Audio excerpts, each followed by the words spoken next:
All right, where do you want to start, man? We got so much. I want to talk about actually. I don't even want to call it deflate-gate. You got to. Deflate-gate. I hate it. I hate that name. Here it is, right? 243 pages later. Wells could have told you what we told you back in January. That's right. Probably. Maybe. Well, definitively he knew, but probably. That's the thing where this thing falls short is it's more likely than not that Tom Brady knew something was going on. Of course he did. Have you read these text messages? Right. Well, I mean, yeah. I don't understand. Okay, let's reset this, though. Go for it. So there are text messages between the equipment manager, I think it is, for the Patriots, and then the official representative for the officials, for the referees, essentially, for the league, who monitor the Patriots locker room. There's a lot of shady stuff going on. Text messages back and forth about using the needle to deflate the balls. And at one point, the official even refers to himself as the deflator. Right. Which is so damning. I mean, weird. It's ridiculous. Weird. It's so weird. Maybe that's common vernacular. I mean, it's hard to know because, they do pump them up. They have to get them right. So, look, we talked about this back in January. I don't know that it mattered per se in that game, right? Of course Here's the thing. More concerning about whether or not it mattered in the AFC Championship versus the Colts, this report's lack of willingness to say what everyone thinks it says is disturbing, and to me sort of reeks of what's the opposite of impartiality? I mean, favoritism to the Patriots, because Robert Kraft, we know he's tight with the commish, and this guy just isn't willing to come out and say it directly, which makes me think unbelievable to me. This is like a revised report. He presents all this evidence, right? And Robert Kraft said, "There's nothing definitive in this." To me, this is pretty definitive. Right. The evidence that he uncovered. Yeah.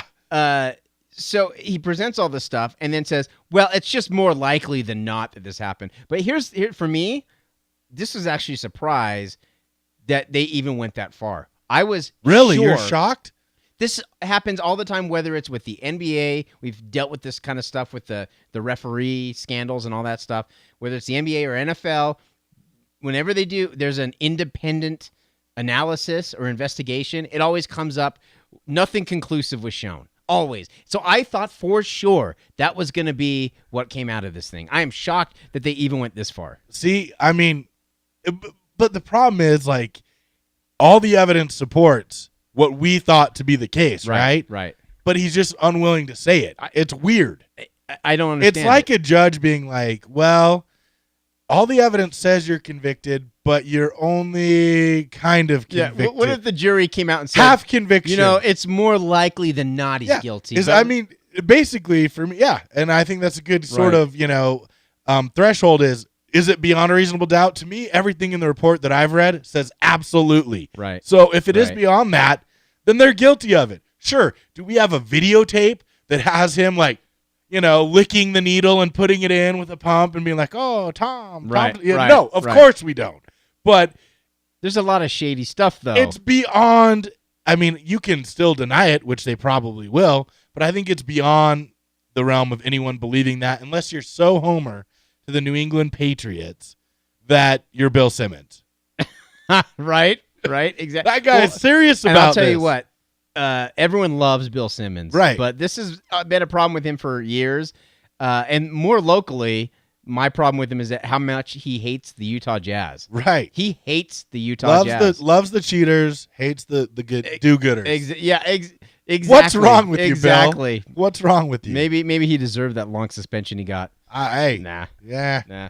But here's the question. Obviously, in the AFC Championship game, it really didn't have any effect. I mean, it was not dependent on a couple plays here and there. Because teams use different balls. Right. So Indianapolis could have had theirs that were overinflated or underinflated, whatever their QB liked. So it didn't affect Andrew Luck.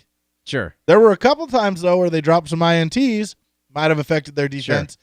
I don't think it directly affected the outcome of the game, though, right? Sure. Yeah, definitely. But once again, we're talking about the Patriots cheating, and how many times have they done this before? Before a Bears game, your Chicago Bears, there was text messages before then talking about how Tom Brady was unhappy with the balls in the last game and how he's really upset that and he wants to see him, and of course this model citizen who is the official locker room, I don't know, babysitter for the Patriots, being the upstanding citizen he is, says I should be swimming in cash and kicks. He wants new shoes and memorabilia and money. Otherwise, it's going to be like a rugby ball. That's what he said in one of his text messages. Nice. Unbelievable. Here's my thing, dude. And this goes to everyone, including myself, right? All the things in my life that I've got in trouble for, got caught doing, whether it was by my parents, my teachers, whoever. The list is long. I've been caught a lot of times doing a lot of dumb things. But the real point is, it pales in comparison to all the other things I didn't get caught for. Right. So we know, in my opinion, and I think this report points out, definitively, to me, it's definitive. Okay, he might not be willing to say it, but I read the report, and the first thing I think is Tom Brady knew, and they did it. And we have, Spygate as well. So there's two definitive things what I consider pretty big circumventing the rules which govern the NFL on the Patriots. Yep. So if there's two, let's just go low and say there's 20 other things that they haven't been caught for. Where does it end? What does it, in your opinion, right? What kind of an impact does it have on, I don't want to say the legacy, because they're great, and it's not going to tarnish it to the degree. I mean, if Spygate didn't tarnish it, I don't see this tarnishing it much more. But you got to start to wonder, are they all they're cracked up to be? It firmly slams an asterisk right by their names in every Super Bowl they've won. I mean, I'm not going to take those Super Bowls away from them. I'm not going to go that far. But they've been caught on two things. And like you said, for every time any adolescent out there has been caught, he has done a million more things he hasn't been caught for. What else has Bill Belichick and Tom Brady and whoever else, what else have they done over the years that they didn't get caught for? And I'm not just saying how many times did they deflate the balls? How many times did Spygate happen before they got caught? I'm saying how many other separate things that we haven't heard about have they done to cheat? Right. I mean, yeah, exactly. I can't even think of another scenario because I'm not as creative as them, clearly, in my ability to cheat.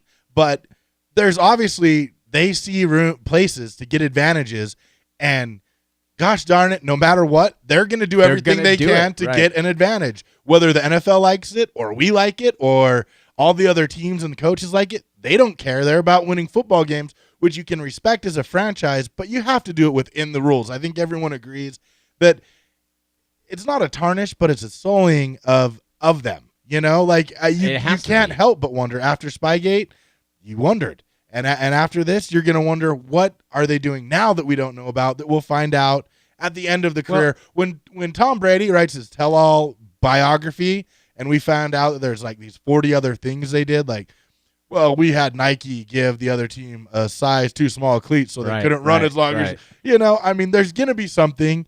And it probably won't be Tom Brady, though. It'll be someone else.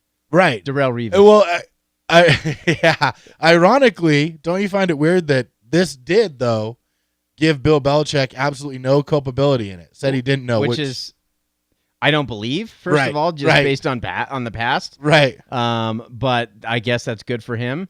And it really does point the finger totally at Brady and these other two guys. If I am Robert Kraft, and if I am Bill Belichick, after Spygate and all the flack they got and how people said their Super Bowl shouldn't count, and the slap on the wrist they got, I would be saying, guys, we dodged a huge bullet here.